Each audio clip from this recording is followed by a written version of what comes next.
آزاد کشمیر میں corona virus کی تیسری لہر میں تیزی کے بعد ڈسٹرکٹ ہیڈ کوارٹر اسپتال باغ میں بھی کیسز میں اضافہ ہونا شروع ہو گیا ہے۔ اس صورتحال کو جاننے کے لیے ہمارے نمائندے شجاعت چودھری نے ڈسٹرکٹ ہیڈ کوارٹر اسپتال باغ میں کووڈ-19 ڈپارٹمنٹ کے فوکل پرسن سید انیس گردیزی سے گفتگو کی۔ آئیے جانتے ہیں باغ میں کرونا کی کیا صورتحال ہے۔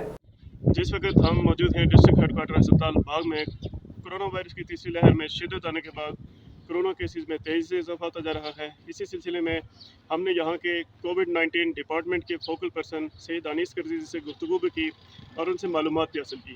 ان کا کہنا ہے کہ اس وقت تک تیسری لہر میں رپورٹ ہونے والے کیسز کی تعداد 200 ہے، جبکہ 66 پیشنٹ اس وقت آئسولیشن میں موجود ہے، 64 پیشنٹ اس وقت ہوم آئسولیشن میں، جبکہ 4 پیشنٹ ڈسٹرکٹ ہیڈ کوارٹر اسپتال کے آئسولیشن وارڈ میں زیر علاج ہیں۔ دیکھیں، شروع جو پہلی اور دوسری لہر ہے اس میں کافی سست روی کے ساتھ جو ہے وہ چلتا رہا ہے ہمارا معاملہ، لیکن یہ جو تھرڈ لہر آئی ہے اس میں جو ہے وہ تیزی سے ہمارا جو کووڈ ہے وہ پھیل رہا ہے، اور خاص بات یہ ہے کہ اس میں ڈیتھ ریٹ جو ہے وہ بھی بڑھ چکا ہے۔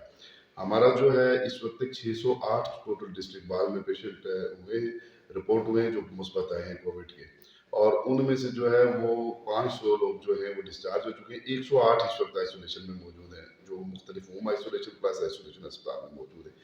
42 جو ہے وہ ہماری ڈیتھس ہو چکی اور ہیں۔ اب تک کرونا وائرس کی وجہ سے 7 اموات بھی ہو چکی ہیں۔